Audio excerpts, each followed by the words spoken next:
1997 में Robert Kiyosaki ने एक बुक लिखी, रिच डैड पुअर डैड। यह बुक मार्केट में आते ही बेस्ट सेलिंग बन गई थी। रॉबर्ट कियोसाकी के दो पिता थे, एक रियल फादर जिसे वे पुअर डैड बुलाते थे, वह एक प्रोफेसर थे, उनके पास इतना पैसा नहीं था।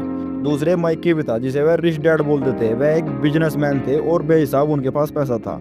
अमीर लोगों को देखकर हर 18 से 20 साल के लड़के के मन में एक सवाल होता है, मैं अमीर कैसे बन सकता हूँ। यही सवाल था रॉबर्ट कियोसाकी के मन में भी। उसने यह सवाल अपने रियल फादर यानी कि पुअर डैड से पूछा। उनके पास इस सवाल का कोई भी जवाब नहीं था। उन्होंने कहा माइक के फादर से पूछो, जो एक अमीर व्यक्ति है जिसे रॉबर्ट कियोसाकी रिच डैड कहते थे। रिच डैड ने माइक और रॉबर्ट को फाइनेंशियल एजुकेशन की जीरो से नॉलेज देनी स्टार्ट की। साथ ही कुछ ऐसे लेसन दिए जो एक गरीब व्यक्ति को अमीर बना सकते हैं और किस कारण एक गरीब व्यक्ति गरीब ही रह जाता है। आइए जानते हैं उन सभी लेसन को one by one. Rich people do not work from money, यानी कि अमीर व्यक्ति पैसे के लिए काम नहीं करता, पैसे के लिए काम करता है तो गरीब व्यक्ति। अमीर व्यक्ति के लिए तो पैसा काम करता है। इसको एक एग्जांपल के थ्रू समझते हैं। एक लड़का होता है, वो एक प्रोडक्ट बनाता है और उसको मार्केट में सेल कर देता है, उसको वहाँ से 1000 रुपये बचते हैं। अगली बार वह लड़का क्या करता है, उस प्रोडक्ट को किसी और व्यक्ति से बनवाता है 400 रुपये में और 100 रुपये में उसे सेल भी करवा देता है। यानी कि केवल 500 रुपये खर्च में वह उस प्रोडक्ट को बनवा भी लेता है और सेल भी करवा देता है। इसका मतलब यह डायरेक्ट 500 रुपये उसकी जेब में गए। इसी प्रकार अमीर व्यक्ति करते हैं, वह अपने पैसे को इस तरह इन्वेस्ट करते हैं जिससे वे और भी ज्यादा पैसा बना करते हैं। हर देश के हर स्कूल में हर चीज की पढ़ाई होती है सिवाय मनी यानी कि फाइनेंशियल एजुकेशन।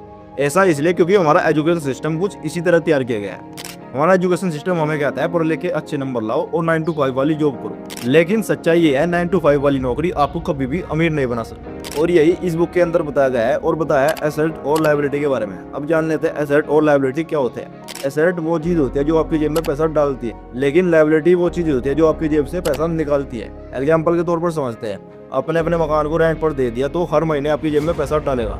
लेकिन दूसरी तरफ आपने कोई कार EMI पर ली तो हर महीने आपकी जेब से पैसा निकालती है। यही कारण है अमीर और अमीर बनता जा रहा है और गरीब होता जा रहा है, क्योंकि अमीर लोग अपने वॉलेट में एसेट को जोड़ते हैं और गरीब लोग लायबिलिटी को।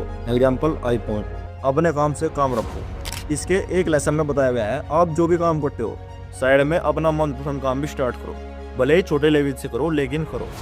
क्योंकि आप लाइफ में कोई भी काम कोई भी नौकरी करते हो वो आपका प्रोफेशन है, बिजनेस नहीं। रिच डैड रॉबर्ट कियोसाकी तो सिखाते हैं केवल दूसरों के लिए काम ना करो, थोड़ा अपने बारे में भी सोचो। इसका मतलब ये नहीं है आप कोई भी काम करते हो, कोई भी नौकरी करते हो आप उसे छोड़ दो, नहीं, उसके साथ साथ अपना भी काम शुरू करो। Work to learn not to earn. इसको एक एग्जाम्पल के थ्रू समझते हैं। दो दोस्त होते हैं, हिमांशु और दीपक। हिमांशु एक अच्छी कंपनी में अच्छी सैलरी वाली जॉब करता है, लेकिन वहाँ से कुछ भी सीखने को नहीं मिलता। दूसरी तरफ दीपक एक छोटी कंपनी में छोटी सैलरी पर नौकरी करता है, लेकिन वहाँ उसे सेल्स, मार्केटिंग, फाइनेंस सीखने को मिलता है। वहाँ पर वो अपनी स्किल को डेवलप कर लेता है और कुछ समय बाद अपनी कंपनी खोल लेता है। लेकिन जो हिमांशु होता है वो सेम कंपनी में सेम जॉब पर सेम सैलरी के साथ अपनी पूरी लाइफ स्पेंड कर देता है। इस एग्जाम्पल का और इस बुक में लिखे work to learn not to earn का सिर्फ एक ही मतलब है, आप अपनी स्किल को डेवलप करने पे ध्यान दो, ना कि पैसा बनाने पर। क्योंकि एक स्किल आपको इतना ज्यादा पैसा बना कर दे सकती है, आप सोच भी नहीं सकते। जीवन में आने वाली बाधाएं।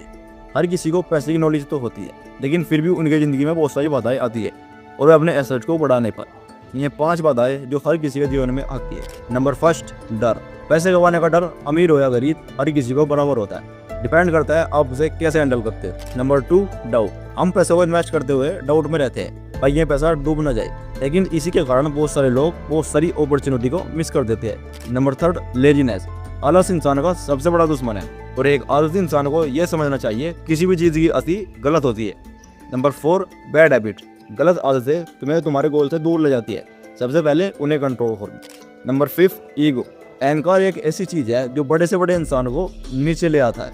रोबोट कहते हैं जो चीज हमें पता है वो हमें पैसा देती है, लेकिन जो हमें नहीं पता उसको अपने ईगो को साइड में रखकर सीखने की कोशिश करो। तो ये कुछ लेसन थे जो रिच डैड ने रॉबर्ट कियोसाकी और माइक को दिए थे। आप भी इन्हें अपने जीवन में लागू कर अपने भविष्य को बदल सकते हो। मित्रों, वीडियो अच्छा लगा हो तो वीडियो को लाइक और चैनल को सब्सक्राइब कर लीजिए, जिससे हमारी आने वाली वीडियो आप तक पहुंचे। धन्यवाद।